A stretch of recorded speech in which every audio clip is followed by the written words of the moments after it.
Buenas tardes, soy Macario Lozano y este es tu programa Jornal 2030. Gracias por estar con nosotros, Violeta. Buenas tardes, ¿cómo estás? Hola Macario, ¿qué tal? Buenas tardes, ¿cómo te va? La crisis no solamente está afectando cuestiones de las familias, sino también está dando lugar, está generando un debate sobre el enfoque y el abordamiento de la misma. Es decir, hay quienes piensan que el gobierno está minimizándola, que lo que está diciendo no es cierto, pero por el contrario, a partir del poder público se dice que los que critican mucho y que hablan mal de la situación también están exagerando y que no es cierto. Así es, estas dos visiones, por un lado lo que se llama, bueno, que se han mencionado que son catastrofistas, o por otro lado los demasiado optimistas, pues han generado de alguna manera desconcierto de saber cuál es la visión real. Por eso fuimos a hacer algunas entrevistas para que nos comentaran cómo ven este asunto, cuál creen que sea la opinión correcta, o si hay un punto intermedio entre lo que hemos estado escuchando. El sistema financiero es de los que más ha crecido en el mundo en los últimos años. Entonces, la intervención del gobierno resulta por sí misma insuficiente. No es posible que el gobierno pueda copar el problema porque no tiene los recursos. Esto nos lleva entonces a situaciones en las cuales el gobierno solamente puede indicar a los inversionistas: estamos tomando las medidas correctas, la inflación no va a ser un problema, vamos a crear la infraestructura para que seamos más competitivos, y hasta ahí. El resto es decisión de los empresarios. Y creo que allí es donde tenemos un problema. Los empresarios son adversos al riesgo. La economía caería en 1.7 puntos porcentuales, que no se comparan con el 6.1 que tuvimos en 95. Digamos, la recesión se espera que todavía se profundice más, pero creo que no va a llegar a los niveles de las recesiones anteriores.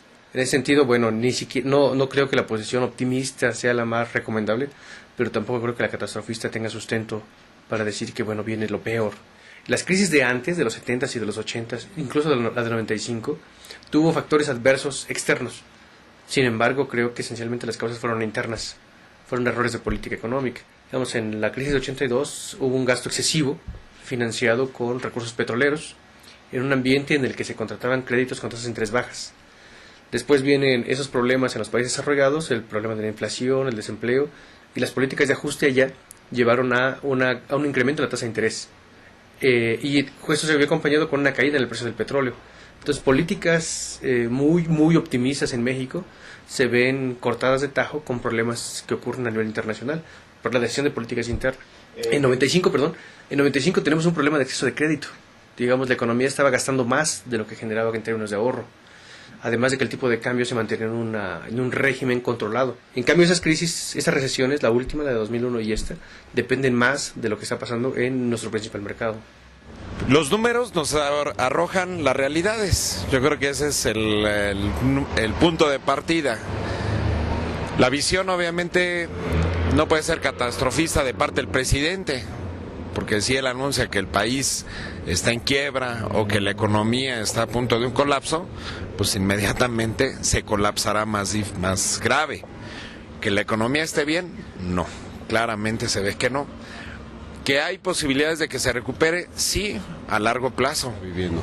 No quisiéramos ser catastrofistas en ese sentido, pero lo cierto es que aquí en el campo de acción, en el campo de batalla donde caminamos nosotros todos los días y levantamos encuestas, puntos de vista, vivencias reales, la situación es un poco preocupante, sin llegar a lo alarmante, ¿no? También no debemos cruzarnos de brazos y quedarnos estáticos ante este problema. El gobierno minimiza la crisis. El gobierno trae un objetivo psicológico, ¿no? De contener al pueblo porque se acerca tiempos de aniversario de la revolución. Entonces tienen temor que hay un estallido. No, yo creo que exagerarla implica el decir que con la crisis el México va a desaparecer, pues eso es una exageración. Y minimizarla implica que no estamos bien, no pasa nada. Es decir, estamos viendo que el dólar va subiendo, estamos viendo que el campo sigue sin producir, estamos viendo que Obama rescata bancos. Es decir, que nuevamente se vuelva a dar un proceso de crecimiento, va a tardar alrededor de 5 o 6 años. En el escenario más optimista es que toque piso, pero el proceso de recuperación va a ser mucho más lento. Como ciudadanos nos gustaría y nos convendría que el gobierno tuviera razón, porque efectivamente el panorama, el escenario que nos pintan no es tan grave como pareciera que de verdad lo es, ¿no? pero en cuestiones económicas la realidad es muy terca, es muy cruda y no siempre responde a los deseos, ¿no? Sobre todo por la realidad que vive cada persona, realidad que está viviendo usted, que es principalmente lo que afecta más allá de los discursos políticos, económicos, en torno a si esta crisis va a durar mucho o no. Indudablemente que no va a ser algo a corto plazo.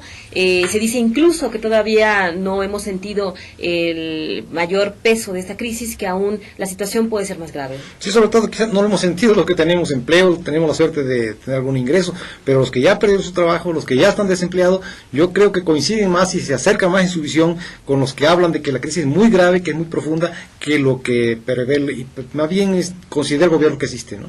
Efectivamente, el gobierno por supuesto que tiene que ser optimista, no puede, como lo decían nuestros entrevistados, caer en un discurso de que nos va a ir muy mal o cuestiones de ese tipo, ¿no? Finalmente, ellos tienen que dar aliento, pero también lo que tienen que hacer pues es tomar medidas y acciones que realmente nos saquen de esta crisis lo más pronto posible. Sí, efectivamente el gobierno está en su papel de tratar de infundir confianza, de infundir certeza, de generar optimismo, pero eso está bien. Lo que no está bien es que no tome las medidas de la magnitud que exige la crisis para que se pueda resolver, ¿no? Y en ese sentido sí, si confía en sus propias palabras. Lo peor que nos puede pasar es que el gobierno, primero que nada, crea que de verdad lo que él está diciendo es cierto, ¿no? Y tampoco caer en un clima de catástrofe total, como se ha mencionado. En realidad creo que sí debe haber un punto intermedio entre ambas visiones, pero ser muy realistas y por supuesto ayudar a toda la gente que ha perdido el empleo, que en realidad es quien está sufriendo esta crisis, ¿no? Sí, no se trata tampoco de que uno incurre en una especie de morbo por lo que está pasando en el país, que incluso lo vea como si fuera algo bueno, que se regocije uno por lo que está pasando. La verdad que debemos preocuparnos, pero también debemos ocuparnos y todos tenemos responsabilidad y todos podemos aportar algo, sobre todo los que de alguna manera somos privilegiados porque tenemos un ingreso, tenemos un empleo y podemos generar incluso otras posibilidades para otra gente, ¿no? Efectivamente, nosotros podemos ser un poco más optimistas, pero de lo que se trata también es de que las autoridades generen las condiciones, que establezcan proyectos a mediano, largo plazo, por supuesto también a corto, porque esto es urgente, para permitir que la gente que ha perdido empleo tenga alguna manera de sobrevivir, de tener ingresos para su familia. Yo creo que lo que importa es que el gobierno obtenga la confianza de todos los mexicanos, pero fundamentalmente de los que tienen dinero, de los que pueden invertir y deben invertir, y que es su papel y su responsabilidad invertir, crear empresas, generar empleo y hacer derrama económica, ¿no? Porque dinero en el país hay. Así es, pero tampoco caer en el discurso de que por aquella promesa que hizo Felipe Calderón en torno a que iba a ser el presidente del empleo y señalar que es el presidente del desempleo, también me parece irresponsable, ¿no? Todos sabemos que esta crisis es a nivel mundial, no solamente es de México, pero claro que el gobierno tiene la obligación de actuar. Hay efectos que efectivamente vienen del exterior y el gobierno nada puede hacer al respecto, pero sí puede resolver los problemas internos que también nos existen, que son incluso de orden estructural y que no se han resuelto por años. No es cuestión tampoco de atribuirle al presidente Calderón toda la culpa, ¿no? La verdad es, pero hay que ver si se están haciendo los esfuerzos, las acciones, lo que debe hacerse pues para que se resuelvan los problemas de raíz y incluso una crisis extranjera pudiera no afectar tanto como está afectando actualmente, ¿no? Y que México camine solo, que no esté esperando a que Estados Unidos se recupere para poder crecer y lograr un mayor desarrollo, ¿no? Nuestro país también ya tiene que independizarse un poco más, tomar sus propias acciones, porque si no vamos a seguir como siempre, ¿no? Atados al motor de Estados Unidos. Sobre todo yo creo que el mercado interno debe fortalecerse con acciones, con empleo, con derrama, pero también los que tienen dinero tienen que arriesgarlo aquí porque aquí lo hicieron. Efectivamente, como dijo el presidente alguna vez, ¿no? Que quienes más se han beneficiado son quienes tienen la mayor obligación de apoyar a este país y ojalá que lo hagan. Vamos a un corte y regresamos.